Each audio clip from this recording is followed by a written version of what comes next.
الله. السلام عليكم ورحمة الله وبركاته. ازيك يا حبايب قلبي؟ عاملين ايه؟ يا رب دايما تكونوا بخير وفي احسن الاحوال. معاكم يوميات سمر المميز.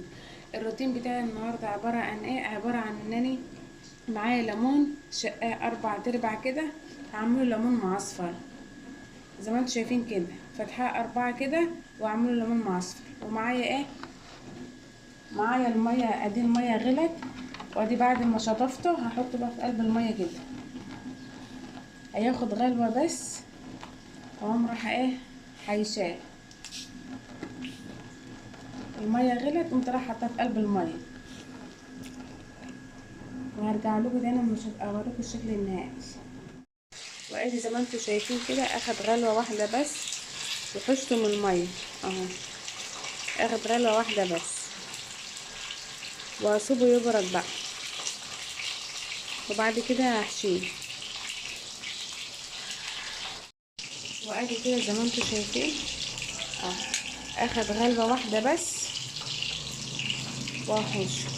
انا عايزاه ياخد غلوة واحدة بس، الليمون المعصفر بالذات اهو. هحشه بقى من المية. معايا الفلفل اللي هو الفلفل الاحمر والفلفل الحار، هحطهم كلهم في الخلاط عشان الليمون المعصفر، واضربهم بشوية مية صغيرين خالص. وادي بقى مكونات الليمون المعصفر. المكونات ايه؟ عبارة عن ايه؟ عبارة عن حبة البركة، وعبارة عن عصفر وشطة، وزي ما قلت لكم الفلفل الاحمر. دي المكونات بتاعتي على الليمون بقى اللي في الخلاط.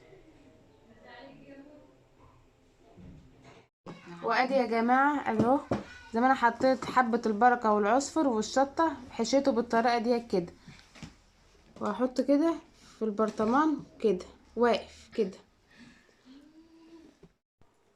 وادي بقى العصير الليمون اللي ضربته معاكم في الخلاط، هحط كده فيها اسقيه زي ما انتم شايفين كده.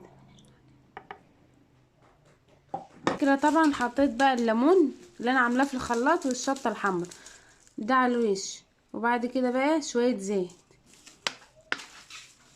على وش الليمون بس كده.